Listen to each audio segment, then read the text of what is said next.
যাম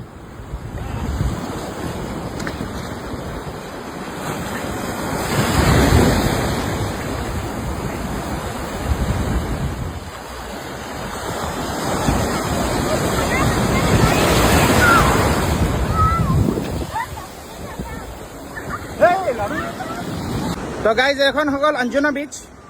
আমি অঞ্জনা বিচত আহিলোঁ এতিয়া আৰু মানে ইয়াততো বহুত ধুনীয়া ইয়াত মানে বহুতখিনি ৱাটাৰ এক্টিভিটি কৰিব পাৰিব আপোনালোকে যদি ইচ্ছা কৰে আৰু নহ'লে আপোনালোকে পূৰা যিটো মানে ওচৰৰ যিটো ভাইব সেইটোকে আপোনালোকে এনজয় কৰিব পাৰিব তো আপোনালোকক একবাৰ দেখাই দিছোঁ ইয়াৰ লোকেশ্যনটো কেনেকুৱা তো এইখন হ'ল অঞ্জনা বিচ ইয়াত আমি স্কুটি লৈ আহিলোঁ স্কুটি পাৰ্কিং এখনৰ 50 টকাকৈ লৈছে আৰু আমি বহুত দেৰি ইয়াত থাকিলোঁ বহুত দেৰি খেলিলোঁ ভাল লাগিলে আৰু এইজনে আমাৰ বেটি ভাল লাগিলে নে আৰু এইটো এটা ফৰ্ট বনাইছে আমাৰ